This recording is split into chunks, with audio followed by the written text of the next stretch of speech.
नमस्कार दर्शकों, आपका स्वागत है शाबाश उत्तराखंड के इस विशेष एपिसोड में। उत्तराखंड राज्य, जिसे देवभूमि के नाम से जाना जाता है, न केवल अपनी आध्यात्मिक विरासत बल्कि अपनी दुर्गम पर्वतीय भौगोलिक संरचना के लिए भी प्रसिद्ध है।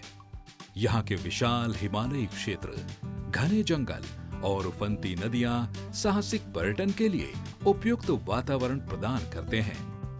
लेकिन यह साहसिक कौशल केवल रोमांच तक सीमित नहीं है, बल्कि प्राकृतिक आपदाओं और भौगोलिक चुनौतियों के समय जीवन रक्षक साबित होते हैं। भूस्खलन, बर्फीले तूफान और अचानक बदलते मौसम में पहाड़ों को समझना, उन पर टिके रहना और सुरक्षित बचाव करना बेहद महत्वपूर्ण होता है। ऐसे में उत्तराखंड में साहसिक पर्यटन का ज्ञान केवल मनोरंजन नहीं, बल्कि एक अनिवार्य जीवन कौशल बन जाता है।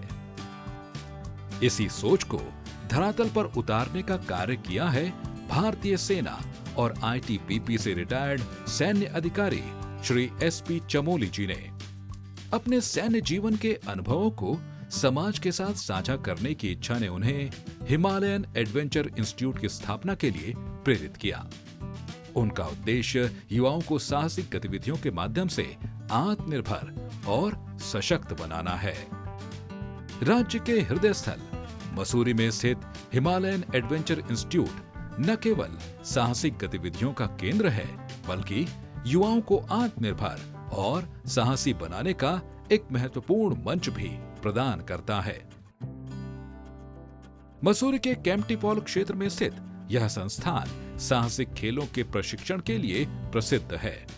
यहाँ rock climbing, trekking, rappelling, valley crossing जैसी कई गतिविधियों का प्रशिक्षण दिया जाता है, जो प्रतिभागियों को न केवल शारीरिक बल्कि मानसिक रूप से भी सशक्त बनाता है। यह संस्थान भारतीय पर्वतारोहण संघ और राष्ट्रीय साहसिक फाउंडेशन से संबद्ध है, जो भारत सरकार के युवा कार्य एवं खेल मंत्रालय द्वारा देश में पर्वतारोहण और साहसिक कार्यक्रमों के संचालन के लिए मान्यता प्राप्त सर्वोच्च संस्थाएं हैं। संस्थान में श्री चमोली जी व उनकी अनुभवी टीम के नेतृत्व में अत्याधुनिक उपकरणों के साथ प्रशिक्षण प्रदान किया जाता है। यहाँ प्रतिभागियों के लिए सुरक्षित और प्रभावी प्रशिक्षण सुनिश्चित करने के लिए सभी आवश्यक सुविधाएं उपलब्ध हैं।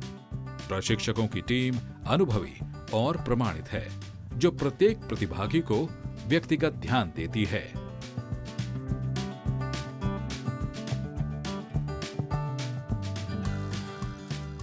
नमस्कार दर्शकों, स्वागत है आपका शाबाश उत्तराखंड में। आज हम मौजूद हैं मसूरी के निकट हिमालयन एडवेंचर इंस्टीट्यूट कैंपटी में, जहां हमारे साथ हैं एक ऐसे व्यक्तित्व जिन्होंने न कि सेना और आईटीबीपी में सेवाएं दी है, बल्कि पर्वतारोहण, रिवर राफ्टिंग और स्कीइंग जैसे साहसिक खेलों में अपना लोहा मनवाया है। आज हम उनसे जानेंगे उनकी यात्रा के बारे में और उन्होंने जो आजकल मौजूदा समय में युवाओं को साहसी खेलों के प्रति प्रेरित कर रहे हैं। तो स्वागत है एसपी चमोली जी, आपका बहुत बहुत स्वागत है। बहुत बहुत धन्यवाद आपका। सर, आपसे ये जानेंगे कि जो ये आपने हिमालयन एडवेंचर इंस्टीट्यूट बनाया है, इसकी परिकल्पना कैसे हुई और क्या था वो टर्निंग पॉइंट कि आपको ये संस्थान बनाना पड़ा? यह एक बहुत ऐतिहासिक अभियान का एक निर्णय था, जब मुझे पूरे हिमालय को पद यात्रा करने का मौका मिला। और इस पर्वतारोहण में हमने करीब 106 पासेस 10,000 फीट से लेकर के 21,500 फीट की ऊंचाई के पार किए और 265 दिन में 5,000 किलोमीटर की पद यात्रा की, हिमालय के बड़े से बड़े चोटियों के नज़दीक से परिभ्रमण करके, जो कि विश्व का कीर्तिमान रहा है। उस दौरान मेरे साथ सर एडमंड हिलरी के लड़के पीटर हिलरी, ग्रैम डिंगल, डग विल्सन, एन लुइस, कुरिना गेज, ये 5 तो न्यूजीलैंड के थे और 2-3 लोग हम इंडिया के थे। तो न्यूजीलैंडर्स जो है हमेशा बात करते थे कि वे आउटडोर परस्यूट सेंटर है, जो कि सर एडमंड हिलरी साहब ने ऑकलैंड में बनाया हुआ है, और वहाँ वो इस प्रकार की वो ट्रेनिंग देते हैं, जहाँ पर कि rock climbing, rappelling, traversing, conference courses, rope courses इत्यादि करवाते हैं। रॉक तो मेरे जो कि बाह्य शिक्षा का एक बहुत प्रमुख स्थान है, और वहाँ पे शिक्षा के रूप में इसको आउटडोर एजुकेशन के रूप में इसको लिया जाता है, और स्कूल के बच्चे वहाँ पे कंपल्सरी आते हैं। तो मेरे मन में यह है कि हमारे भारत में उस दौरान में ऐसे कोई संस्था तो थी नहीं। न हमारी शिक्षा जो है कभी कीड़े की तरह रह जाती है, लेकिन प्रयोगात्मक शिक्षा कुछ नहीं थी। तो इसलिए मेरे मन में आया कि हम भी हिंदुस्तान में एक प्रयोगात्मक शिक्षा संस्थान खोलना चाहिए, जहाँ पर कि हमारे लोगों को, युवकों को इस प्रकार का एक एक्सपोजर हो। क्योंकि जब प्रैक्टिकली आदमी करता है तो वो तुरंत उसका अभ्यास करता है, उसको समझता है। अब नहीं तो उसको सर्वाइवल की स्किल नहीं आते हैं। तो इसलिए जो है इस संस्थान का उस समय शुरुआत हुई, परिकल्पना उस समय शुरू की गई और फिर 1994 में मैंने फिर वॉलंटरी रिटायरमेंट लेकर के इस संस्था को इस्टेब्लिश किया। क्योंकि ये ऐसे स्थान पर बनी हुई है जहाँ पर कि हमारी इस प्रकार के प्रशिक्षण करने के लिए सारी सुविधाएं उपलब्ध है। और जो पर्वतारोहण संस्थान हैं वहाँ पर ये दूर दूर है, लेकिन इस हमारे जो हम ट्रेनिंग देते हैं उसकी सारी यहाँ पर सुविधाएं उपलब्ध है, इसलिए इसको बनाया गया। आज के प्रतिस्पर्धात्मक युग में साहसिक गतिविधियां व्यक्तित्व विकास में महत्वपूर्ण भूमिका निभाती हैं। श्री चमोली जी का मानना है कि ये गतिविधियां आत्मविश्वास, निर्णय लेने की क्षमता और नेतृत्व कौशल को बढ़ावा देती हैं, जो व्यक्तिगत और व्यावसायिक जीवन में सफलता के लिए आवश्यक हैं। साहसिक खेलों के लिए आप तरह तरह की विभिन्न गतिविधियां करते हैं, तो मौजूदा समय में आप युवाओं के लिए किस तरह से मदद करते हैं, किस तरह से युवाओं को प्रेरित करते हैं कि वो आगे बढ़ें, साहसिक खेलों में कीर्तिमान हासिल करें या उनके लाइफ से वो जुड़े? सर्वप्रथम आपको ये समझना होगा कि साहसिक बनना क्यों आवश्यक है। क्योंकि आप किताब में कितना भी पढ़ेंगे लेकिन आप साहसिक नहीं बन सकते हैं जब तक कि आप उसको खुद करेंगे नहीं। तो इसके लिए हमको एक प्रशिक्षण देना होता है, जिसमें कि हम लोग क्या करते हैं कि जैसे रॉक क्लाइंबिंग करते हैं, रैपलिंग एक्सरसाइजेस करते हैं, कॉन्फिडेंस कोर्स करते हैं, लटकते हैं, झूलते हैं, उसमें बैलेंसिंग बनाते हैं। तो उससे जो मन का जो डर है वो बच्चों का सब दूर हो जाता है, और जब दूर हो जाता है तब वो किसी भी काम करने के लिए तैयार रहता है। जीवन में जब तक साहसी नहीं हो आदमी कोई काम नहीं कर सकता है। और साहस इसलिए भी आवश्यक है, आपने देखो जितने भी दुनिया में आज जो विकास हुआ है, चाहे लोग आज गगनयान जा रहे हैं, चंद्रमा में जा रहे हैं, लोग हवाई जहाज उड़ा रहे हैं, ये कौन लोग हैं? ये सब साहसिक लोग तो हैं। तो साहसिक जो है अनुसंधान के लिए, दुनिया में जो है परिवर्तन लाने के लिए बहुत आवश्यक है साहसिक होना। इसलिए जो है इसका ये महत्व है। और इसके फिर विभिन्न प्रकार की ट्रेनिंग की प्रक्रियाएं हैं, जो कि वाटर के लिए अलग से है, जो उसमें रहते हैं क्या बोलते हैं भूमिगत जो कार्यक्रम है उसके लिए अलग है, हवा में उड़ने के लिए भी अलग अलग प्रकार की ट्रेनिंग दी जाती है ताकि उसके अंदर एक साहस बन सके। संस्थान में विभिन्न आयु वर्ग यानी 6 साल से लेकर 60 से 70 साल के लोगों और विभिन्न पृष्ठभूमि के नौकरी पेशा लोग प्रशिक्षण के लिए आते हैं। छात्र, पेशेवर, गृहिणियां और वरिष्ठ नागरिक सभी यहाँ साहसिक खेलों में रुचि दिखाते हैं, जो इस क्षेत्र में बढ़ती जागरूकता और उत्साह का प्रमाण है। श्री चमोली जी बताते हैं कि अब तक उनके संस्थान से कॉरपोरेट जगत, पुलिस आदि समेत अब तक 20,000 से भी ज्यादा लोग खोज व बचाव के संबंधित प्रशिक्षण ले चुके हैं। सर, वर्तमान में उत्तराखंड के युवाओं में साहसिक खेलों के प्रति किस तरह से रुचि दिख रही है, और यदि रुचि दिख रही है तो कौन कौन से ऐसे खेल हैं जिसमें उत्तराखंड के युवा जोर से आगे बढ़ रहे हैं उन खेलों को लेकर के? हमारी संस्था में युवाओं के साहसिक प्रशिक्षण के लिए बहुत प्रकार के कार्यक्रम होते हैं, जिसमें कि हम 6 वर्ष के बच्चे से लेकर के और 60-70 साल के लोगों तक के भी प्रोग्राम हम चलाते हैं। और उसमें बच्चों के अलावा यहाँ पर कॉर्पोरेट ट्रेनिंग होती है, जो मैनेजर्स हैं उनकी ट्रेनिंग होती है, पुलिस की ट्रेनिंग होती है, और जो कंपनी के जो लोग हैं उनकी ट्रेनिंग होती है, सामाजिक संस्थानों की भी ट्रेनिंग होती है। और वो जो हैं इस प्रकार हम क्या करते हैं कि उनको जो है साहसिक ये व्यक्तित्व का विकास होता है।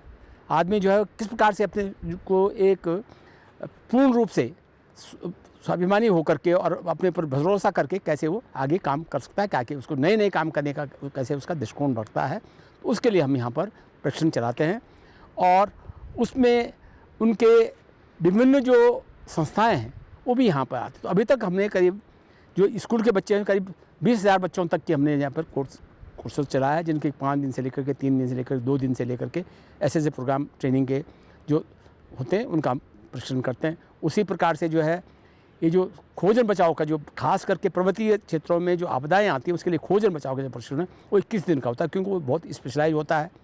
और इस प्रकार के प्रशिक्षण के लिए जो है उनकी सुरक्षा का देखना बहुत आवश्यक होता है। बिना सुरक्षा के फिर वो प्रशिक्षण सही नहीं हो सकता है, क्योंकि उससे जान खतरे में हो सकती है।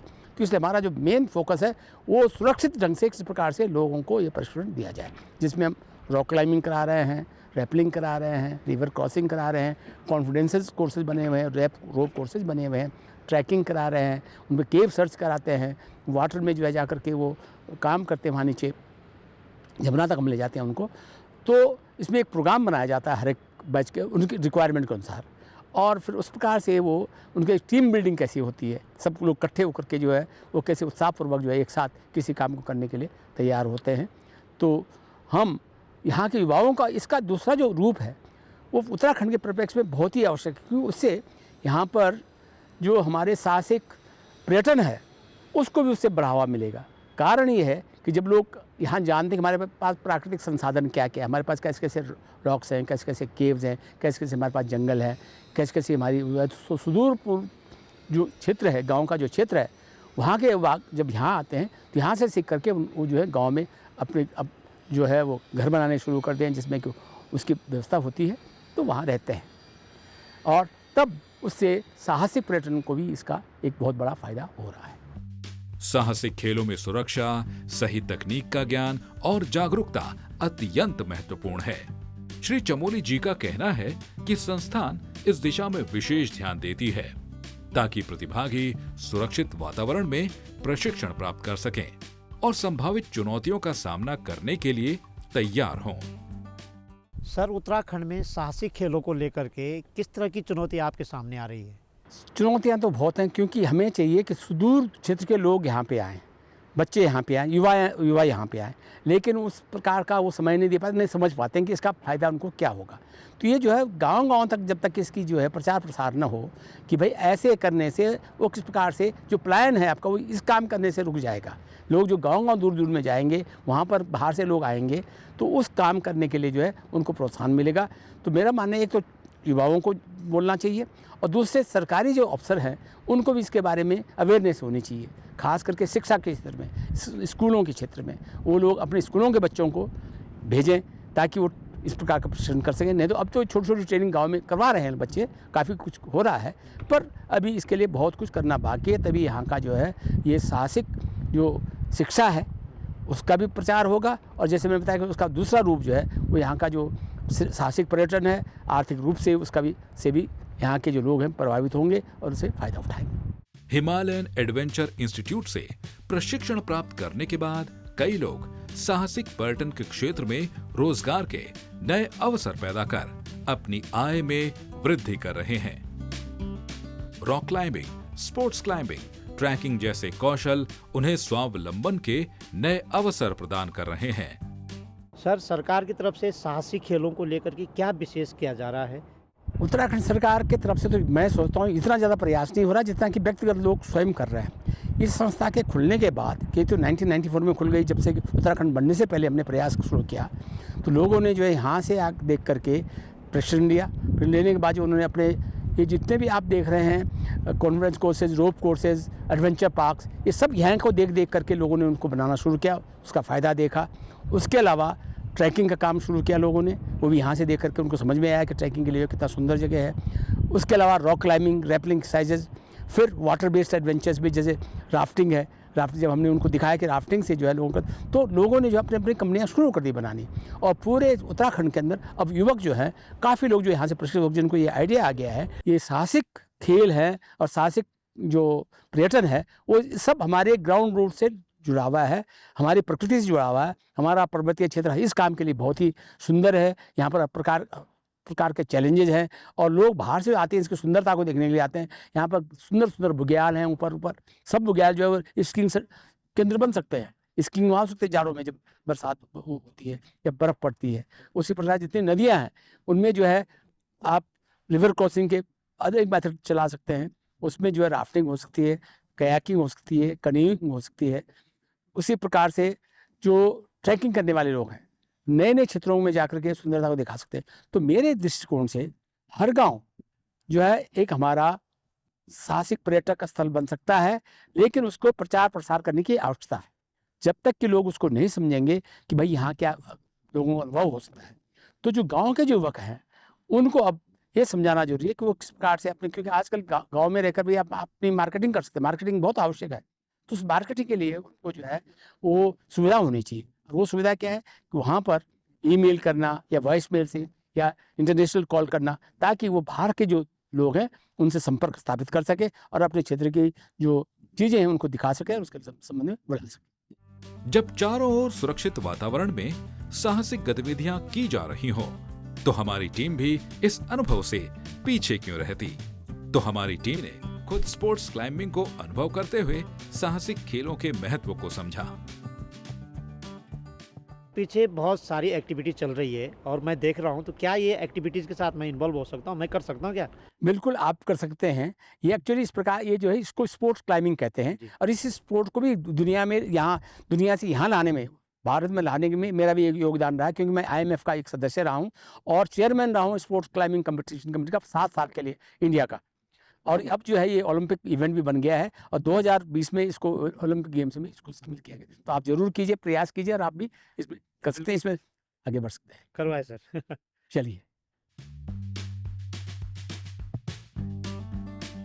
ये स्पोर्ट्स क्लाइंबिंग को करने का एक विशेष प्रकार का तरीका है, क्योंकि तभी आपकी सेफ्टी सिक्योर हो सकती है। ये जो ड्रिल है, जब तक जो क्लाइंबर वो कहता नहीं कि आई एम क्लाइंबिंग, तो दूसरा तब तक जो है वो उसको आगे चढ़ने नहीं दिया जाता है, क्योंकि चढ़ेगा तो गिर सकता है। तो क्लाइंबर जो है अपने प्लेयर को एक प्रिकॉशन देता है कि आई एम क्लाइंबिंग। उसके बाद वो क्लाइंबिंग करना शुरू करते हैं। अगर कहीं गिर जाते हैं तो वो बोलते हैं आई एम फॉलिंग, तो वो भी अलर्ट कर देते हैं। तो ये मेथड बहुत ज़रूरी है, क्योंकि ऊपर से सिक्योर है। नहीं तो अगर बीच में लटक के आदमी गिर जाए तो फिर उसको चोट लग सकती है। इसलिए जो है वो सेफ्टी बांधी हुई है दोनों तरफ, जिससे कि वो सेफ है, सेफली क्लाइंब करता है। गिर भी जाता है बीच में तो रुक जाता है। तो दर्शकों, मैं भी स्पोर्ट्स क्लाइंबिंग करने जा रहा हूँ, तो आइए आप भी मेरे साथ इस रोमांचकारी खेल का मजा लीजिए और देखिए किस तरह से मैं भी यहाँ तक पहुँच सकता हूँ।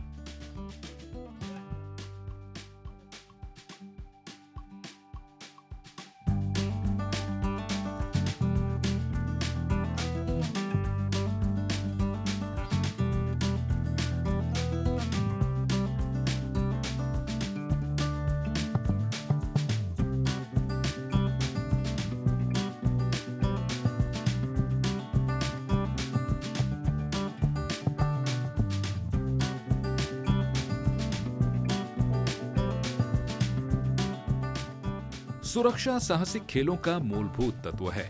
उचित उपकरणों का उपयोग और उनकी सही जानकारी प्रतिभागियों की सुरक्षा सुनिश्चित करती है। संस्थान में इस पर विशेष ध्यान दिया जाता है ताकि प्रशिक्षण सुरक्षित और प्रभावी हो। सर, एक महत्वपूर्ण सवाल है, इस साहसिक खेलों के लिए किस तरह के सुरक्षा के इंतजाम किए जाते हैं और इसको आपके संस्थान में इसके लिए क्या विशेष काम किए जा रहे हैं? और एक और बात है कि जो युवा इसके लिए आना चाहते हैं उसके लिए कोई विशेष योग्यता है कि नहीं है? साहसिक खेल यानी एडवेंचर स्पोर्ट्स जो हैं वो बिना रोमांस के नहीं होता है, वो हमेशा रोमांचकारी है। रोमांचकारी बनाने के लिए उसमें जो है बहुत ज़्यादा जो रिस्क इन्वॉल्व रहता है और रिस्क होने के लिए उसके जो सेफ्टी की आवश्यकता पड़ती है। तो हमारे संस्था में सबसे पहले हम प्रशिक्षण जो देते हैं वो सेफ्टी के बारे में देते हैं, कैसे लोग सेफ हो। उसके लिए सेफ्टी में क्या क्या आता है, एक तो इक्विपमेंट जरूरी है। इक्विपमेंट नहीं पहनेंगे, उसके बिना करेंगे आप तो आप गिर जाएंगे। इक्विपमेंट जो है वो मजबूत होना चाहिए, सही होना चाहिए, टूटना नहीं चाहिए। उसकी सेफ्टी के कुछ मापदंड होते हैं, उनको नाप करके वो बनते हैं। तो इसलिए रोप का भी मापदंड है। आपका जो वो पहनते हैं आप सिर के ऊपर, चाहे आप वो लगाएं, हेलमेट लगाएं या आप अपने और इक्विपमेंट पहनते हैं, तो उसके लिए जो है वो नाप तोड़ कर ही बनते हैं। तो हम यहाँ पर जो प्रशिक्षण आते हैं, खास करके उसके लिए प्रशिक्षणार्थियों को ये बताया जाता है। इस खेल के लिए शैक्षिक योग्यता का तो इतना ज़्यादा महत्व नहीं है, पर आदमी को समझ में आना चाहिए। और अगर उसने व्यापार के तौर पे इसको करना है तब तो उसको जो है बातचीत करनी होगी, उसको कंप्यूटर में भी आना चाहिए, मैसेज भेजने आने चाहिए। तो इसलिए उसकी योग्यता का आवश्यकता पड़ता है और वो उसका फ़ायदा भी उठा सकता है। तो ये तो एक उसके व्यक्तित्व का विकास मेन चीज़ है और उसके अंदर जो है लीडरशिप क्वालिटी जो जब डेवलप होती है तब उसका प्रचार प्रसार वो सही ढंग से कर सकता है। संस्थान में होम स्टे की सुविधा भी उपलब्ध है, जो उत्तराखंड की समृद्ध संस्कृति को प्रदर्शित करती है। देवदार की लकड़ी से बने भवन, काष्ठ कला का प्रदर्शन और योग केंद्र प्रतिभागियों को साहसिक के साथ साथ आध्यात्मिक और सांस्कृतिक अनुभव भी एक ही स्थान पर प्रदान करते हैं।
सर, आपने संस्थान के कैंपस में जिस तरह से आप साहसिक खेलों को बढ़ावा दे रहे हैं, युवाओं को इनकरेज कर रहे हैं, उसी तरह आपने पहाड़ी कास्ट कला शैली के भवन को भी स्थापित किया है। एक भवन ने आपने 5-6 भवन स्थापित किया और उसका आप इस्तेमाल भी कर रहे हैं। तो इसका रीज़न क्या है और इसके फ़ायदे क्या आने वाले दिनों में? देखिए, हमारी जो पहाड़ की जो कास्ट कला शैली है या संस्कृति है, उसका बहुत बड़ा ह्रास हो रहा है और लोग ये नहीं समझ पाए कि उसके फ़ायदे क्या क्या हैं।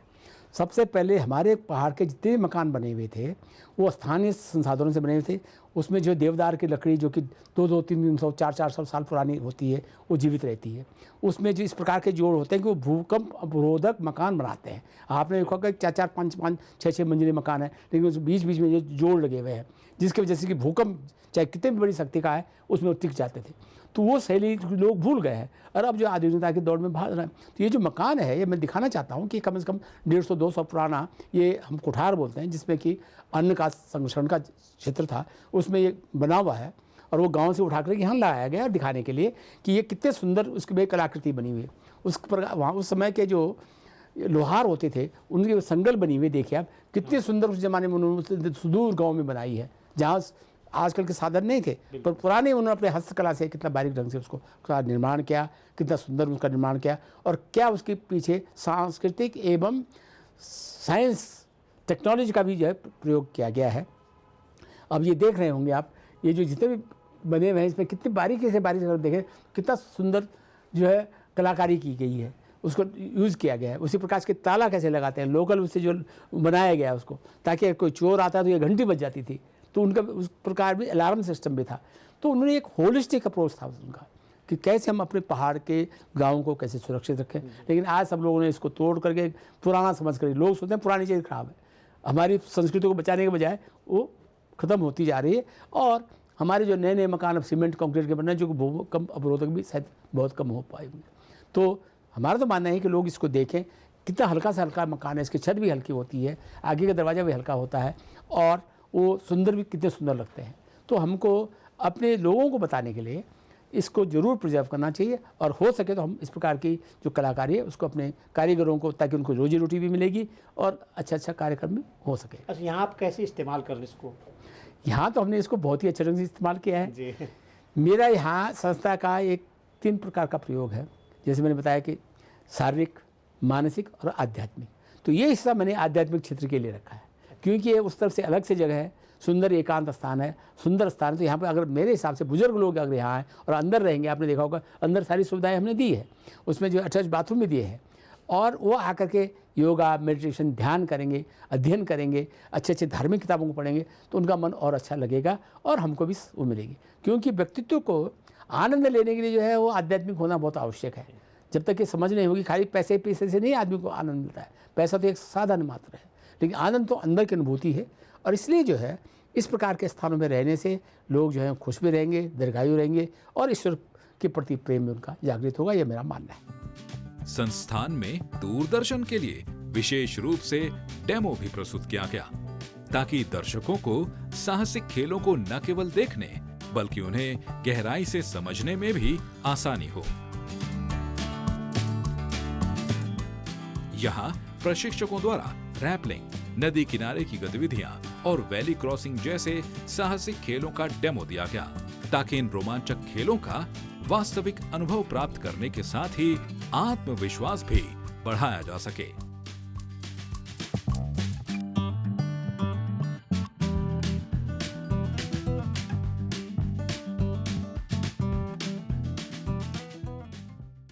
देखिए, जैसे आप देख ही सकते हैं कि संदीप सर को हार्नेस पहना करके प्रॉपर्ली एंकर कर दिया है। सौरभ सर अब उनको रैपलिंग कराने के लिए रेडी हैं। और अगर आप देखिए, अभी अगर संदीप सर दोनों हाथ छोड़ दीजिए, देखिए आप दोनों हाथ छोड़ करके भी आप कहीं नहीं जा रहे हैं, तो इसका मतलब आप टोटली सेफ़ हैं। नीचे भी आपको सिक्योरिटी मिली हुई है, आपके पास दोनों रोप्स हैं, उनके हाथ में दोनों रोप्स हैं। देखिए आप धीरे धीरे करके अपने आप को स्लिदर डाउन करते रहेंगे, जैसे जैसे वो रोप छोड़ते चले जाएंगे वैसे वैसे उनका कदम नीचे बढ़ाते हुए एकदम पैर को रॉक फेस के साथ मिलाते हुए चलेंगे। तो कंप्लीटली सेफ़ है, टोटली सेफ़ है। संदीप सर आपको अब रैपलिंग करके दिखाते हैं। प्रशिक्षकों की देखरेख में किए जाने वाले इन अभियानों से प्रतिभागी विपरीत परिस्थितियों में अपने कौशल को परख सकते हैं और खुद को मानसिक और शारीरिक रूप से मजबूत बना सकते हैं। इस एक्टिविटी को रैपलिंग कहते हैं। अभी आपने देखा था, अभी आपने स्पोर्ट्स क्लाइंबिंग किया था, वहाँ पर आपने देखा था कि किस तरह से नीचे बेलेयर है और आप क्लाइंबर हैं, आप क्लाइंब करके ऊपर जा रहे हैं। अब एक बार आप कहीं ऊपर पहुँच गए तो आपको स्वाभाविक है कि नीचे भी उतर के आना है। तो किसी भी माउंटेनियरिंग में या कहीं भी एक्टिविटी करनी है तो इस एक्टिविटी को हम रैपलिंग कहते हैं, जिसमें आपको किसी भी ऊंचाई से आपको नीचे किस तरीके से टेक्निकली आपको नीचे जाना है। तो इस एक्टिविटी में आपके बेलेयर आपके ऊपर रहते हैं और नीचे भी सपोर्ट के लिए आपको एक बेलेयर मिलेगा, और जो बेलेयर जो पर्सन रैपलिंग कर रहा है उसको आराम से धीरे धीरे करके, ग्रेविटी तो अपना काम करती ही है, बिकॉज जब आप ऊपर हैं तो नीचे नीचे आपको ग्रेविटी पुल करेगी, पर आपको ग्रेविटी के साथ साथ अपने आप को रोकते हुए रैपलिंग के थ्रू, रोप के थ्रू आपको धीरे धीरे करके अपने आप को एक एक पैर को रॉक फेस के साथ लगा करके कोऑर्डिनेट करके आपको नीचे नीचे धीरे धीरे करके जाना है। नॉर्मली जब हम सर्च एंड रेस्क्यू की ट्रेनिंग देते हैं तो उसमें केवल रैपलर ही नहीं, उसके पीठ में पिगी बैक करते हुए एक कैजुअलिटी भी होती है, जिसमें अगर कहीं पे कोई लेट्स से ऊपर कहीं पे कोई कैजुअलिटी है, उसको किस तरह से नीचे लेके आना है, तो हम उनको पिगी बैक करते हैं और धीरे धीरे करके उनको कैसे नीचे उतार करके लेके जाना है, सेफ्टी एरिया में लेके जाना है, उसकी भी ट्रेनिंग देते हैं। यह प्रशिक्षण न केवल रोमांच का हिस्सा है, बल्कि जीवन में आने वाली चुनौतियों का सामना करने की तैयारी भी कराता है। जैसे हम लोग कहते हैं कि यहाँ पर हमारे इंस्टीट्यूट में, हिमालयन एडवेंचर इंस्टीट्यूट में 6 ईयर ओल्ड से लेकर के 80 ईयर यंग, मेरी बात को गौर करिए, 6 ईयर ओल्ड और 80 ईयर यंग तक कोई भी यहाँ पे आकर के, और इनके बीच में जो भी हैं सब आकर के यहाँ पर एडवेंचर एक्टिविटीज़ का लुत्फ़ ले सकते हैं, सीख सकते हैं यहाँ पर। तो हमारे यहाँ पे जितनी भी एक्टिविटीज़ हैं उसमें कुछ ना कुछ सीखने को मिलता है। हमारा ये भी कहना है कि जैसे एक एप्पल होता है, एक सेब होता है, उसमें हम जब सेब को काटें तो हम गिन सकते हैं कि उसमें कितने बीज हैं, पर अगर हम ये नहीं गिन सकते कि एक बीज से कितने सेब हम निकाल सकते हैं। तो हमारा हमेशा ये फोकस रहता है कि लोग यहाँ आएँ, किसी भी उम्र के, कहीं से भी लोग आएँ, चाहे वो स्कूल के बच्चे हों, चाहे वो कॉर्पोरेट के टीम बिल्डिंग प्रोग्राम के लिए लोग यहाँ पर आएँ, चाहे वो serious search and rescue, disaster management की ट्रेनिंग के लिए लोग यहाँ पर आएँ, चाहे फैमिलीज़ और फ्रेंड्स आएँ। जो लोग भी यहाँ पर आएँ, यहाँ से कुछ ना कुछ एक ऐसे एप्पल सीड्स, सेब के बीज लेके जाएँ और कुछ भी एक लर्निंग लेके जाएँ, चाहे वो अपना कॉन्फिडेंस बढ़ाना हो, चाहे वो अपना नई चीज़ सीखना हो, नया स्किल सीखना हो, कोई उनको कभी किसी इमरजेंसी में कुछ भी चीज़ काम आ जाए। तो इन चीज़ों में हमारा बड़ा फोकस रहता है। तो जैसे आपने देखा जितनी भी एक्टिविटीज़ है हमारी टोटली सेफ़ हैं।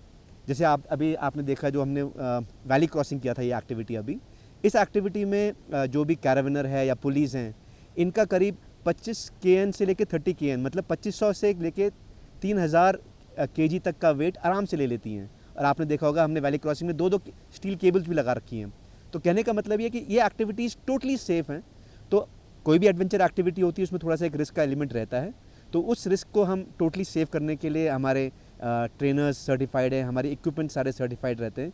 और लोग जब यहाँ पे आते हैं, जैसे अभी वैली क्रॉसिंग में किया आपने देखा, मैं इंस्ट्रक्टर सर ने टोटली हार्नेस पहन करके, पुली करके और डबल, फिर एक और नॉट लगाई, बोलाइन नॉट लगाई, ताकि टोटली सेफ रहे। और फिर इससे लोगों को कॉन्फिडेंस आ जाता है कि हाँ मैं ये कर सकता हूँ। अब देखिए कोई भी यहाँ पर आए, कोई भी एक्टिविटीज़ करें, एक बार जब उनके अंदर से डर निकल जाता है ना, तो वो देखते अच्छा मैंने ये कर लिया है, तो नेक्स्ट टाइम के लिए वो अपना ऑब्जेक्टिव थोड़ा और हायर लेकर के आते हैं कि चलिए मैंने ये कर चुका हूँ, अब मैं थोड़ा और ये सब भी कर सकता हूँ। तो इस तरह की सारी एक्टिविटीज़ उनके मन में एक कॉन्फिडेंस लाती है, एक नया चीज़ करने का उत्साह लाती है, और फिर धीरे धीरे करके उन पर जो कॉन्फिडेंस आता है, तो टोटली 360 डिग्रीज पर्सनैलिटी डेवलपमेंट के लिए हम ये सारी एक्टिविटीज़ के लिए कोशिश करते हैं कि जो भी यहाँ से जाए कुछ ना कुछ सीख के जाए, और वो जो एप्पल सीड्स के बारे में हम कह रहे थे, वो एप्पल सीड्स लेके जाएं और फिर उससे अपने आप को और ग्रो करें। संस्थान में 6 से 80 वर्ष तक के लोग प्रशिक्षण का आनंद लेते हैं। यह विविधता दर्शाती है कि साहसिक गतिविधियां सभी के लिए हैं, जो जीवन में नई ऊर्जा और उत्साह का संचार करती हैं।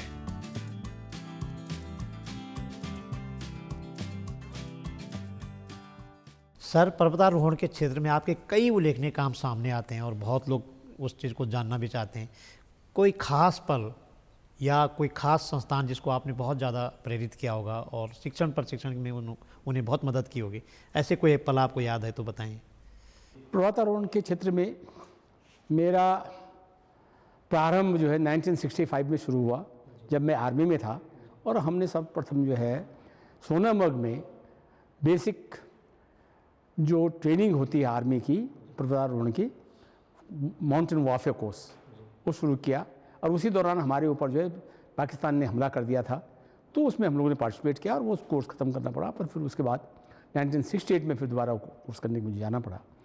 पर मैंने ITBP में आकर के जो है पर्वतारोहण का प्रारंभ किया। 1974 में सबसे पहले मैंने जो है नीलकंठ पीक को, जो कि वर्जिन पीक था, तब तक क्लाइंब नहीं हुआ था, उसको क्लाइंब किया। वो बहुत चैलेंजिंग था। उसके दौरान हमें बहुत बहुत कठिनाई आई। एक दो बार हम जो है वो क्रेविस के अंदर घुस गए थे, गिर गए थे, ऊपर से एवलांच आ गया था और हमने सोचा कि हम शायद समाप्त हो जाएंगे, लेकिन ईश्वर के कृपा से हम सब लोग जो है बच गए और फिर बड़े कठिन रास्ते से हम लोगों ने ऊपर उसको क्लाइंब किया। उसके बाद मैंने केदारनाथ पीक को क्लाइंब किया। केदारनाथ डोम से हम लोगों ने स्की डाउन किया हम लोगों ने क्लाइंब करके, तो भी एक बहुत बड़ा रोचक, रोमांचकारी और चैलेंजिंग एक्सपीरियंस था। साथ ही मैंने जो है वो आपके ससरकांगी पीक, ससरकांगी 3 जो अनक्लाइम्ड पीक था, उसके ऊपर एक बहुत बड़ा एक्सपीडिशन ITBP का ITBP का एक्सपीडिशन था सारा, मैं उसका लीडर था। उसको भी बहुत सफलतापूर्वक किया। पर जो इंटरेस्टिंग जिसे कहना चाहिए और बहुत चैलेंजिंग कहना चाहिए, वो था joint Indo New Zealand Himalayan traverse expedition 1981, जिसमें मैं पूरे हिमालय को पैदल किया और उसमें बहुत कुछ सीखने को मिला, बहुत कुछ देखने को मिला, क्योंकि 3-4 कंट्रीज़ को पार करना पड़ा। हिमालय के जो क्षेत्र है उसमें आपके सिक्किम, नेपाल, फिर गढ़वाल, कुमाऊँ और राइट अप टू काराकोरम पास तक देखने का मौका मिला, ऊपर पर चलने का मौका मिला। और उसमें कई रोमांचक समय आए जबकि हमको भूखा रहना पड़ा। हम लोग जो है वो 6-6, 7-7 दिन जो है आगे देख नहीं पाते थे। मैप भी उस समय उतने अच्छे नहीं थे, उस ज़माने में तो वायरलेस सिस्टम नहीं था। तो हमको जो 2 टीमों में हम बांटते थे, एक मेन ट्रेवर्स टीम होती थी और एक जो सपोर्ट टीम होती थी। मैं मेन ट्रेवर्स टीम में मोस्टली रहता था, ताकि जहाँ जहाँ मेरी ज़रूरत पड़ती थी मैं वहाँ पर पहुँच जाता था। तो हम नेपाल में भी 1-2 बार काफ़ी घाटियों में जो है वो 6-7 दिन तक खाना ख़त्म हो गया, फिर रुकना पड़ा हमको कि आगे दिखाई नहीं दे रहा था। तो हमको वहाँ पर जो है आगे चलते गए हम लोग। तो ऐसे कई रोमांचक हैं। तो मुझे ऐसा लगा और मुझे फिर कई साधु संत, कई अच्छे टेम्पल्स बड़े बड़े जो है वो देखने को मौका मिला। जमसंग मुक्तिनाथ जाने का मौका मिला और उसके अलावा काठमांडू से तो फिर आगे हम आए ही है। इधर से आपका पश्चिमी नेपाल से अंदर आए। पर एक अनुभव जो खास मेरा है कि साहब खाना कौन देता है, तो वो है कि खाना भगवान देता है, इंसान जो है नहीं। तो ये अनुभव मुझे जब हम इधर अपने इंडिया में आए और मैं रुद्रनाथ टेम्पल में जा रहा था, तो वहाँ एक स्वामी जी बहुत नीचे रहते थे अकेले। खैर किसी कारण से मुझे उनके साथ रात को रहना पड़ा, अकेले रहते हो। तो उनके पास कुछ था नहीं खाने का। तो मैंने उनसे पूछा कि साहब आप खाते क्या? मेरे पास तो थोड़ा बहुत राशन था और आपको खाना कौन मिलता है? तो बोलता साहब खाना तो भगवान देता है। तो जब खाना भगवान देता है और उनके पास छोटी सी 4 रोटियाँ किसी और ने दी थी, तो मेरे पास भी जो कुछ राशन था, हमने रात में बहुत आध्यात्मिक बातें की और सुबह मुझे भी लगा कि मैं भी ये तो देखूँ भगवान कहाँ से खाना देता है, मुझे भी दे। तो मैंने सारा जो मेरे पास राशन था वहाँ छोड़ दिया। उसके बाद फिर ऊपर रुद्रनाथ टेम्पल के दर्शन किए, वहाँ भगवान की अच्छी मूर्ति का दर्शन किया और फिर वहाँ से बिना पूछे मैं आगे बढ़ा। तो रास्ते में भूख लगनी स्वाभाविक था, 2, 2:30, 3 बज गए, खाना कुछ नहीं खाया था चाहे। तो जिस रास्ते में पहले दिन गया था उसी रास्ते में मुझे सामने जो है वो एक जगह ऐसी थी जहाँ से नीचे नहीं जा सकता, वहाँ चट्टानें थी, ऊपर जो है पहाड़ था, बीच में जो है बकरी वालों ने डेरा डाल रखा था। वहाँ एक कुत्ता उनका भौंकने लगा। तो मैंने कहा भाई इन कुत्ते को बांधो, मैं आगे चलूँगा, क्यों वहाँ से रास्ता और कुछ नहीं है। तो जब मैं इस रास्ते जा रहा था तो जब मैं थोड़ा आगे बढ़ गया तो वो बकरी वालों मुझे तुरंत बुलाए कि साहब आप आइए वापस। मैंने कहा नहीं कि आने, आप आइए जो है। और उनके तवे पे पहली रोटी बनी तो उन्होंने कहा साहब आप इसको खा के ही जाएंगे, ऐसे नहीं जा सकते। तो ये जो घटनाएँ हैं इस प्रकार की जो है वो हर जगह नहीं मिलती है। ऐसे फिर एक आध घटना मुझे और वहाँ हुई, क्या कहते हैं आपके, जब हम हिमाचल में जा रहे थे तो हम पिन पार्वती पास को क्रॉस कर रहे थे, तो उसके लिए हमने जाना था और उसमें बहुत कन्फ्यूजिंग होता है क्योंकि 4-5 घाटियाँ उसमें साथ साथ निकलती है। एक तरफ आप जो है वो नॉर्थ को चले जाते हैं तो लाहौल स्पीति पहुँच जाते हैं, उधर चले जाते हैं तो आप सरस्वती वैली में चले जाते हैं तो ये आपका कुल्लू मनाली का क्षेत्र आ जाता है, इधर आते हैं तो आपका जो है ब्यास नदी का नदी आता है। तो एक गाँव में हम लास्ट में गए तो वहाँ से फिर हमें 5-6 दिन के लिए पास को क्रॉस करना था। हमारे पास अपना राशन हम अपने आप कैरी करते थे। तो जितना हम राशन कैरी कर गए, ले भी गए, लेकिन अंत में ऊपर जब रास्ता कई जगह रुकना पड़ा तो खाना हमारा ख़त्म हो गया और हमने अभी तक पास क्लियर नहीं हो पाए। तो वहाँ उस गांव में, जिस गांव में रुकते, वहाँ की एक माता जी थी, उन्होंने हमारे ज़बरदस्ती हमको जो है 2-2 सेब दिए कि बेटे तुम जाओ, ये काम आएंगे। और तब वो दो सेब हमारे तो वो एक काम आया, तब हम उससे सर्वाइव कर पाए। तो ऐसे कई घटनाएं जीवन में होती हैं जो कि सत्य निकलती हैं। अपने पैरामिलिट्री कार्यकाल के दौरान श्री एसपी चमोली जी ने अनेकों शिखरों की चढ़ाई की और कठिन परिस्थितियों का सामना किया। उनके ये अनुभव संस्थान के प्रशिक्षण कार्यक्रमों में झलकते हैं, जो प्रतिभागियों को हरदम प्रेरित करते हैं। बहुत सारे लोग जानना चाहते हैं कि जो ये आपके अलग अलग अनुभव हैं वो किस तरह के अनुभव हैं। कहीं आप संकट में रहे होंगे, कहीं आपको बहुत अच्छा सुविधा भी मिली होगी। इसको लेकर के हमारे साथ आप अपने अच्छे और बुरे अनुभव आज साझा करेंगे। जॉइंट इंडो जापानीज ब्रह्मपुत्र राफ्टिंग्स, वो भी एक बहुत रोमांचकारी रहा है, बहुत ही रोमांचकारी, क्योंकि उसमें गेलिंग टू धुबरी हमने राफ्टिंग की और उसकी शुरुआत हुई थी। जो गंगांग कोपांग साहब उस समय के तत्कालीन चीफ मिनिस्टर होते थे अरुणाचल के, वो चाहते थे कि अरुणाचल को टूरिस्ट मैप पे लाया जाए और इसीलिए वो चाहते थे कि वहाँ पे जो उसके थ्रू जो है राफ्टिंग किया और वो राफ्टिंग से आगे लाया जाए। तो हमने कहा भाई ठीक है, वो तो बहुत डेंजरस रिवर है, कोई लोग जानते नहीं है, पहले तक तो पता ही नहीं था कि आती कहाँ से है। ये तो खाली जब हवाई जहाज आ गए तब पता लगे कि जो रिवर है, ब्रह्मपुत्र रिवर का जो पोर्शन उधर का है वो तिब्बत से आता है। तो गेलिंग एक जगह है जो कि लास्ट बॉर्डर विलेज है, वहाँ से लेकर के टुटिंग तक जो है वो एक सांगपो गॉर्ज कहलाता है, 40 किलोमीटर का, जो कि बिल्कुल ऊपर से दिखाई नहीं देता, इतना तंग गॉर्ज है और अंदर से बहुत बड़ा उसमें वो है रैपिड्स हैं। तो मैंने अपंग साहब से कहा, समय नहीं था, तो अपंग साहब कहने नहीं, मैंने कहा साहब वो तो अभी तक पहले हम रैकी करने दो, हमें पहले देख दो, हो भी सकता है कि नहीं ये हो जाएगा, ये है वह है, और आप चलो हमारे साथ जो है हेलीकॉप्टर से चलो। खैर मैं उनके साथ हेलीकॉप्टर से गया, देखा, उस समय मैंने बताया साहब यह असंभव है कि नहीं हो जाएगा, ये देख लो ना, ये कभी रैपिड है यानी। और जब हमारी टीम वहाँ पहुँची तो हम लोग उनको जो है वो वहाँ गेलिंग में हेलीकॉप्टर से उतारा गया, सारे राफ्ट उतारे गए, वहाँ पे सारा हिमाचल का प्रदेश, उसको अरुणाचल प्रदेश के लोग आए हुए, हमारा स्वागत किया, बहुत भव्य स्वागत, सब कुछ हुआ। और फिर दूसरे दिन सुबह जो है जब हम नीचे उतरे तो नीचे उतरना मुश्किल था, उसमें बड़े मुश्किल हम राफ्ट नीचे रह गए। तो वहाँ पर अरुणाचल के वही गेगांग ओपोंग साहब ने वहाँ पे सुबह फ्लैग ऑफ करना, तो उनको उतरना बड़े मुश्किल हुआ, वहाँ पर राफ्टिंग खरीद उतारे। तो जब उन्होंने गेलिंग को नीचे जब वो देखा तो वो भी अच्छा, वो कहते नहीं चमोली साहब यहाँ नहीं हो सकता, अब यहाँ से आगे चलो, नीचे चलो। तो मैंने जवानों से कहा, उन्होंने कहा साहब ये तो शर्म की बात होगी, क्योंकि हमने जो है प्राइम मिनिस्टर साहब ने भी हमको फ्लैग ऑफ कर दिया है और हम डर जाएँ यहाँ से, हमने तो जाना ही है, अब मरे बचे तो भगवान के ऊपर डिपेंड करता है। तो गेलिंग से जो है गेगांग साहब ने कहा मेरे सामने मत करो, तो वो भी अपने हेलीकॉप्टर से ऊपर से उतर, कहा बहुत कैजुअलिटीज हो जाएंगी। ईश्वर के पास हमने शुरू किया, बहुत मुश्किल ट्राई किया उसको वहीं पे करना। उसके बाद जब वहाँ और तो ज़्यादा जगह थी नहीं, वहाँ पे जो रैपिड था बहुत 5, 6, 7, 8 कैटेगरी, बस हमने अपने दोनों राफ्ट निकाले, तो हम जो बहते गए उसके बाद जो बिछड़ गए, लोग सब छटपटा गए, ऊपर से दिखाई नहीं देता था, अलग अलग जो है उसमें तैरने लग गए। पर ईश्वर की ऐसी कृपा रही कि हम जो है वो कोई भी हम में से कोई आहत नहीं हुआ। हम जो है अपने स्विमिंग करते हुए फिर आके फिर एक साथ जगह इकट्ठे हो गए। फिर आगे 3 दिन तक जो है वहाँ पे कोई जनसंख्या तो थी नहीं, वहाँ तो बहुत गॉर्ज है, तो बस रात को किसी उसमें रहे, वहाँ पर हमारे राफ्ट के अंदर खाना था, फिर रहे, फिर दूसरे दिन जैसे, तो 3 बार हम लोग उसके अंदर गिरे, लेकिन तीनों बार हमारे राफ्ट ईश्वर की कृपा से हम बच के आ गए। और जब टूटिंग के सामने आया तो टूटिंग में तो पूरा अरुणाचल के लोग जो है ढोल बाजे और उसके साथ वहाँ के तो फिर तो 3 दिन तक एपोंग साहब ने अपने उसमें घर करके, उनका घर वहीं था टूटिंग में, तो उन्होंने वहाँ पर जो हमको हमारा वो किया, स्वागत किया और फिर सारा उसके साथ। तो उसके बाद घर राफ्ट नीचे भी वो थे क्या रैपिड थे, पर वो इतने चले नहीं थे जितना कि ये था, जो कि अभी भी विश्व रिकॉर्ड है, उसके अंदर कोई दोबारा कोई जा नहीं सका। तो ईश्वर के पास इस प्रकार के चैलेंजेस जीवन के अंदर आते हैं जो कि देखने के मौके पर मैं ये मानता हूँ कि ईश्वर की बहुत सहायता होती है, बिना ईश्वर के अनुकंपा के ये सब चीज़ें करना असंभव है, ये मेरा मानना है।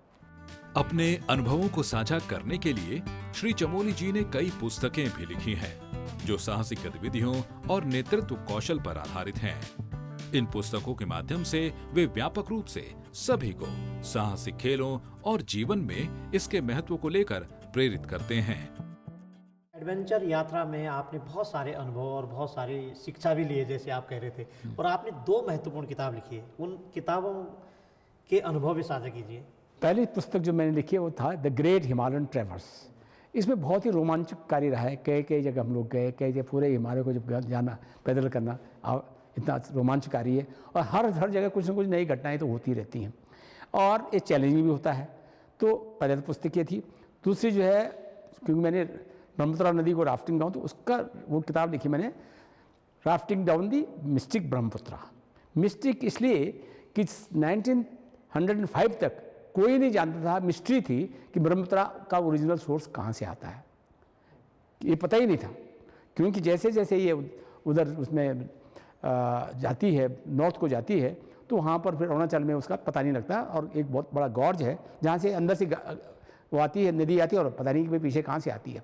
पर जब हवाई जहाज़ का इन्वेंशन हुआ 1905 में फर्स्ट टाइम जब हवाई जहाज़ फ्लाइट के, तब उसे दिखाई दिया कि ये जो है इसके ऊपर से ये नदी जो है वो नेपाल से आती है, और सॉरी तिब्बत से आती है, क्रॉस करके हिमालय क्रॉस करके तब यहाँ काटती है। तो इसलिए इसका नाम जो मिस्टिसिज्म था। मतलब 19वीं सेंचुरी में तो कई एक्सपीडिशन गए इस नदी का पता करने के लिए कि है इसका सोर्स कहाँ। That's why it is called mistake Brahmaputra. संस्थान में स्थानीय बच्चों के लिए एक इंग्लिश मीडियम स्कूल की स्थापना भी की गई है, जहां आसपास के गांव के रहने वाले बच्चे आकर शिक्षा ग्रहण करते हैं। इसके साथ ही यहां विशेष रूप से दिव्यांग बच्चों को भी शिक्षा दी जाती है। ये प्रयास समाज के सभी वर्गों के विकास की दिशा में उठाया गया एक महत्वपूर्ण कदम है।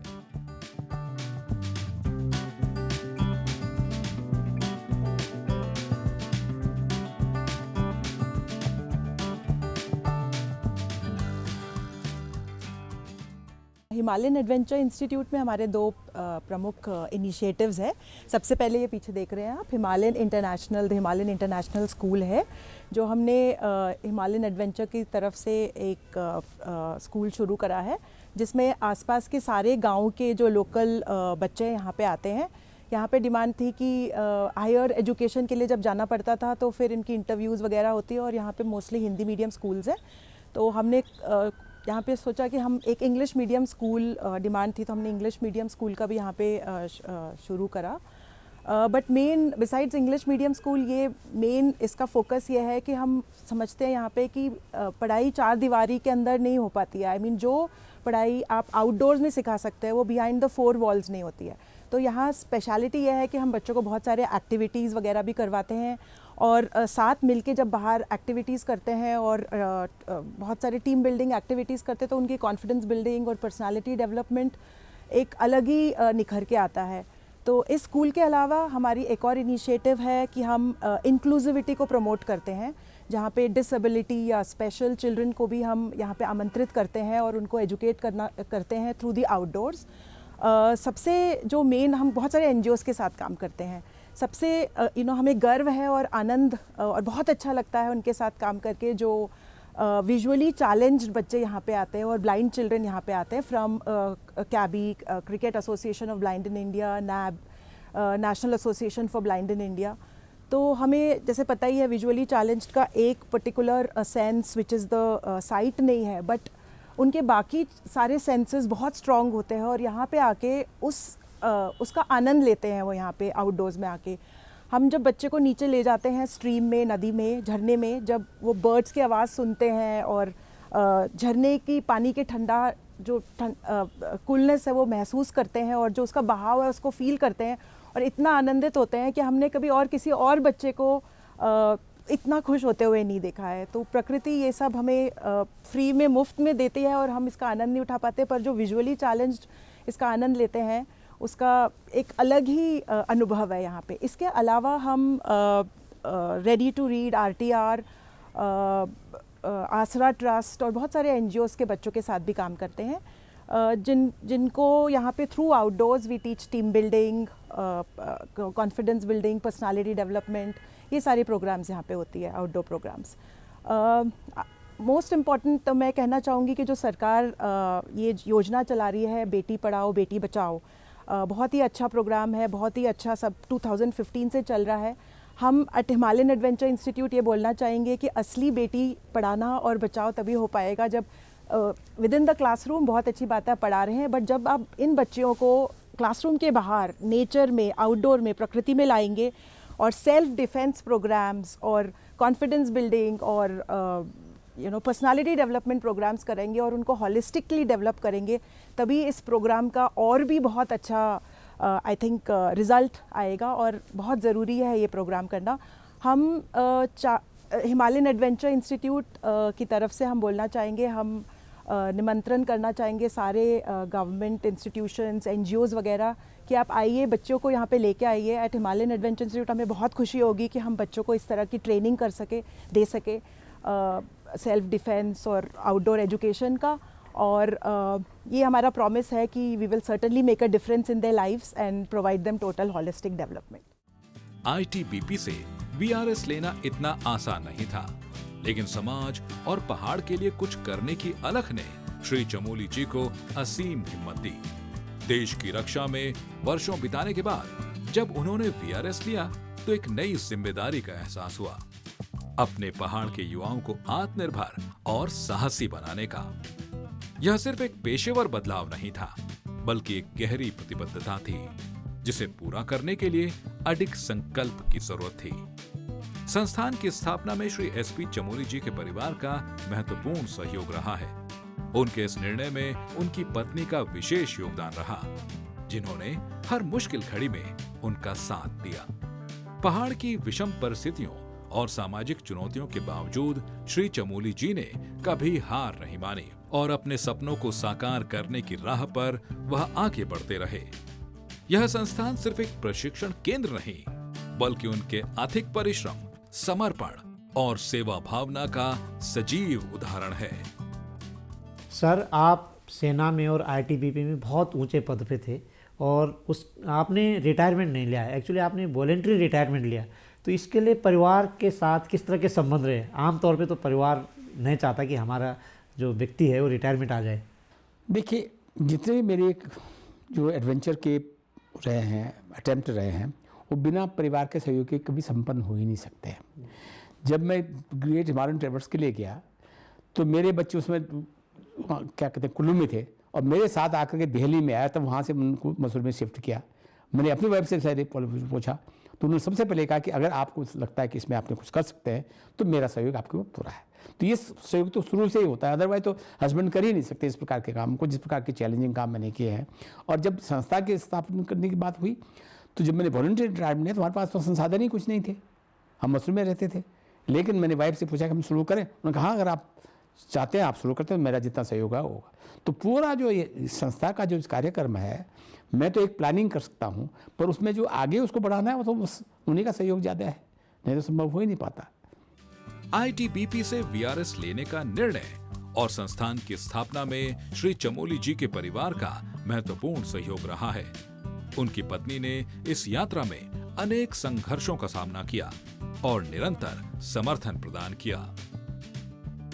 घर परिवार की जिम्मेदारियों के साथ साथ श्रीमती चमोली जी ने संस्थान के निर्माण और संचालन में भी अहम भूमिका निभाई।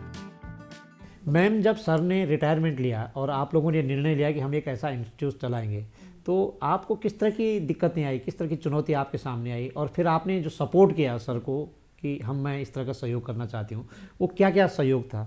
सबसे पहले तो किसी भी इंस्टीट्यूशन को चलाने के लिए उसके लिए एक्सपीरियंस होना बहुत ज़रूरी है और उसके डेडिकेशन चाहिए, उसको लीडर वो होना चाहिए, फिर तभी इंस्टीट्यूशन चल सकता है, जो कि वो लीडरशिप क्वालिटी सारी सर के अंदर थी।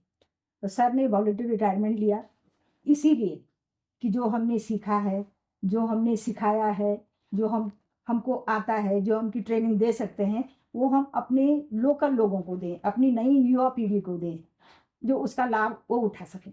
सर ने अपने सर्विस के दौरान बहुत सारे एक्सपीडिशंस किए और बहुत मुश्किल भी किए। उसमें सर का यही था कि मैं कैसे करूँगा, पीछे कैसे होएगा, परिवार का क्या होएगा, बूढ़े माँ बाप हैं घर में, बाहर कैसे संभालेंगे, हर चीज़ का, छोटे बच्चे हैं। लेकिन मैंने सर को एक ही वो बोला कि मेरी वजह से आपको कभी भी किसी चीज़ में पीछे नहीं हटना पड़ेगा, मेरा हमेशा आपको सहयोग है। और जबकि वास्तव में जब ये था ट्रेवर्स हिमालय का वो था, मेरा बेटा बीमार हो गया था बहुत ज़्यादा, इसके बचने की कोई आशा नहीं थी, लेकिन तब भी मैंने सर को मतलब इसकी खबर तक नहीं की। जब ये आए हैं उसके बाद ही पता लगा। तो मेरा यही रहा है हमेशा कि मेरी वजह से, मेरा तो वैसे सारे परिवार के लिए रहता है, लेकिन मिस चमोली के लिए यही था कि मेरी वजह से ये जो इनके मन में कुछ अच्छा करने की भावना है, कुछ वो है, तो उसमें वो पीछे न रहें। उनके मन में कभी ये नहीं रहा कि मैं मुझे सहयोग मिलता वाइफ का, परिवार का, तो मैं ये कुछ कर सकता था। और जब जब भी मौके मिले हैं हमने सहयोग दिया और ईश्वर की कृपा से हमारा सहयोग, हमारी एफर्ट दोनों काम आई और सफलता मिली है। 94 में वॉलंटियर रिटायरमेंट लेने के बाद सर ने ये इंस्टीट्यूट चलाए। रिटायरमेंट लेने के बाद इसलिए नहीं सोचा कि रिटायरमेंट लेने के बाद तो साइकोलॉजिकल आदमी एक साइकोलॉजिकल सोच हो जाती कि अब मैं कुछ नहीं कर सकता, इसीलिए वॉलंटियर रिटायरमेंट लिया, क्योंकि सर की सोच थी कि कुछ करना है अपने लोगों के लिए, इसीलिए वॉलंटियर रिटायरमेंट लिया।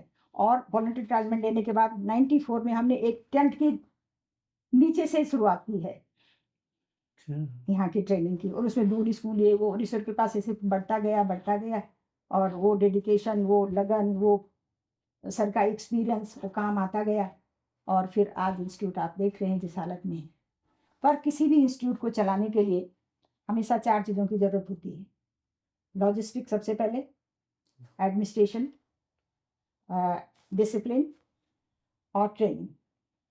ईश्वर की कृपा से हमारे इंस्टीट्यूट में चारों चीज़ों का तालमेल एकदम परफेक्ट है और उसके लिए सहयोग चाहिए होता, ट्रेन स्टाफ चाहिए होता, चाहे वो किसी लेवल में हो, ट्रेनिंग के लेवल में हो, कुक है तो कुक के लेवल में है या सर्विस बॉय है, जो भी, पर सबका तालमेल आपस में बहुत अच्छा है और इसी की बदौलत हमें इंस्टीट्यूट चला पा रहे हैं। सर की जो ख्वाब हैं, सर का जो वो है, हम उसको आगे साकार कर पा रहे हैं और यही उम्मीद करते हैं कि आगे भी ऐसे बढ़ता जाए, आगे और ऊंचाइयों को छुए।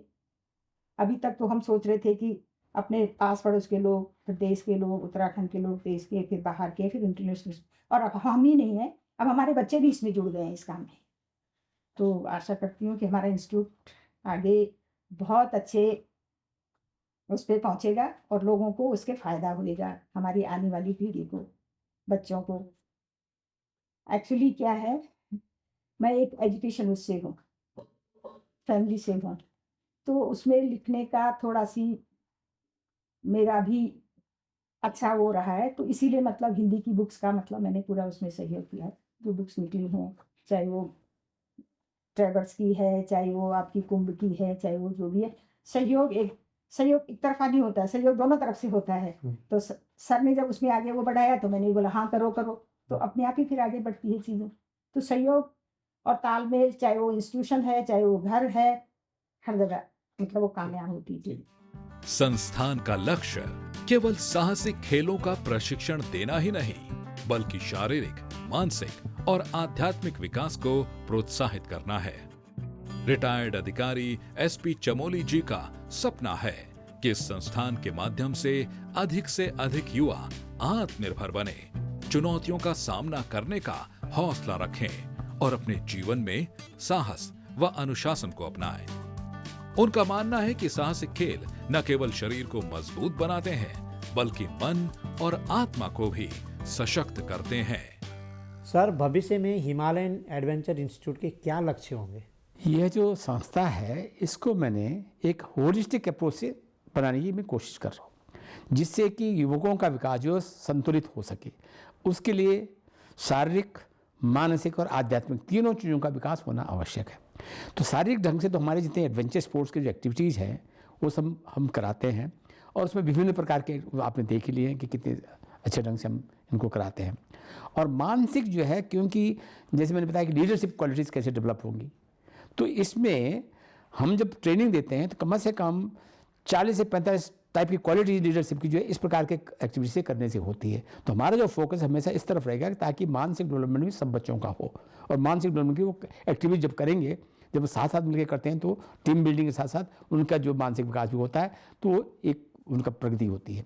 और तीसरा जो इम्पोर्टेंट पार्ट किसी भी इंडिविजुअल के विकास के लिए वो है आध्यात्मिक। तो आपने देखा होगा जैसे हमने ये हट्स बनाए हैं पीछे की तरफ, तो मैं चाहता हूँ वहाँ पर, या आपने देखा हमारे पास योगा रूम है, मेडिटेशन रूम्स हैं, तो इसमें आकर के आदमी को कम से कम अपनी जो पुरानी कल्चर है उसको समझने का और आध्यात्मिक की तरफ बढ़ने का बहुत अच्छा मौका मिलता है उससे, ताकि उसके मानसिक विकास होता है, मानसिक संतुलन बढ़ता है और व्यक्ति का जो है व्यक्तित्व जो है वो आगे उभर करके आता है। तो यही हमारे मेन उद्देश्य हैं। बाकी उसके अनुसार हम कोर्सों को उसी प्रकार से संचालित करते हैं। उत्तराखंड के युवा और पूरे देश के युवा जो साहसिक पर्यटन पर्वतारोहण, तमाम जो एक्टिविटीज़ आप करते हैं उनसे अगर जुड़ना चाहते हैं तो उनके लिए आप क्या कहना चाहेंगे? आजकल के युवा ज़्यादा करके टेलीफोन, मोबाइल फ़ोन से ज़्यादा से लिप्त रहते हैं और वो ज़्यादा चीज़ों को सोच नहीं पाते हैं, लेकिन उनको उससे संचित या संकुचित भावना से बाहर निकल के आना पड़ेगा। लाइक ए ककून, वो अभी छिपे हुए हैं, जब वो ओपन में आएंगे, कुछ रिस्क लेंगे, तभी जीवन के अंदर आगे बढ़ सकते हैं। उसके बढ़ने के लिए इस प्रकार की जो शिक्षा है उसके लिए उनको घर छोड़ना पड़ेगा, आना पड़ेगा, प्रशिक्षण लेना पड़ेगा। पर इस प्रशिक्षण का उनका एक तो उसकी मतलब जीविका से भी संबंधित है और उनके पर्सनल विकास के लिए भी संबंधित है। उनका व्यक्तित्व का विकास भी होगा और साथ साथ वो अगर चाहे तो साहसिक पर्यटन के क्षेत्र में तो उसकी असीम सीमाएं हैं, खास करके हमारे उत्तराखंड के या पर्वतीय क्षेत्रों के लिए, जिसमें हर प्रकार के जो एडवेंचर जो हैं क्या कहते हैं स्पोर्ट्स हैं उनको प्रयोग किया जा सकता है और उसमें उस प्रकार के पर्यटक को आकर्षित किया जा सकता है। चमोली साहब, आपने इस इंस्टीट्यूट के माध्यम से और अपनी एक्टिविटीज़ के माध्यम से हमें बहुत ज्ञान दिया है, बहुत सारी शिक्षा हम लोगों को मिली है। तो इस कार्यक्रम से जुड़ने के लिए आपका बहुत बहुत धन्यवाद। हिमालयन एडवेंचर इंस्टीट्यूट भविष्य में और अधिक लोगों को साहसिक प्रशिक्षण देकर उन्हें प्रकृति के करीब लाने और आत्मनिर्भरता की ओर बढ़ाने का प्रयास कर रहा है। यहाँ न केवल स्थानीय युवाओं को अवसर दिए जा रहे हैं, बल्कि देश भर से आने वाले लोगों को भी उत्तराखंड की संस्कृति, प्रकृति और रोमांच के अनोखे संगम से परिचित कराया जा रहा है।